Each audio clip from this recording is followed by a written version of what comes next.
My name is Eric Coble. I'm a playwright with Dobama Theater. My first experience with Dobama was as an actor. They cast me in my very first show. It was a show called Gus and Al, directed by Ron Newell.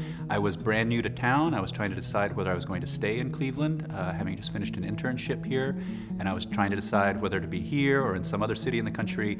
And Dobama cast me in a show and then continued casting me in shows and showed me that maybe I could make a living here.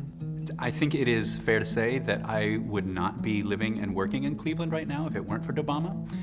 Not only did they give me my first job as an actor here, but they were the first theater to produce one of my plays, my full-length play, Soundbiting. I was a brand new writer. I didn't even know quite what I was doing, but they saw potential there and they were willing to put their power behind it. And they put Soundbiting on stage, and we had a brilliant cast, a great director, great designers, and it went really well. Fortunately for all of us, it went well enough that I thought, oh, I could do this. There are people here in this city who want to hear the stories I want to tell, and a theater who's willing to share those stories. So I wrote another play for Dobama, and they produced it, and I wrote another, and they produced it, and it kept going. Plays like Truth and the Sojourner Truth story, 10 Minutes from Cleveland, 10 More Minutes from Cleveland, most recently the Baker Street Irregulars, Sherlock Holmes Christmas play. Perhaps my most meaningful moment with Dobama was as we wrapped up the play 10 Minutes from Cleveland, which was my love letter to Cleveland, a series of 10-minute plays, which it had gone extremely well. The audiences just really embraced it. They wanted to hear stories about Cleveland, and it was a fun time and a great cast. And it was the very last show done in the old Dobama space, in the old bowling alley, which had become my idea of a theater in a lot of ways. When I write scripts, even now, I think about that space, that little low-ceilinged, bad sight-lined theater space of the old Dobama is where I write for in a lot of ways. It was a real honor to be the saying goodbye, to use that play to say goodbye to that space and that chapter of Dobama's life.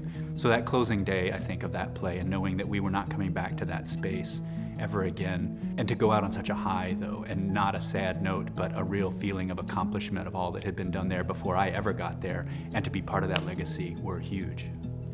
Dobama is important to me because it gave me an artistic home. It was, again, the first place that ever produced one of my plays in Cleveland.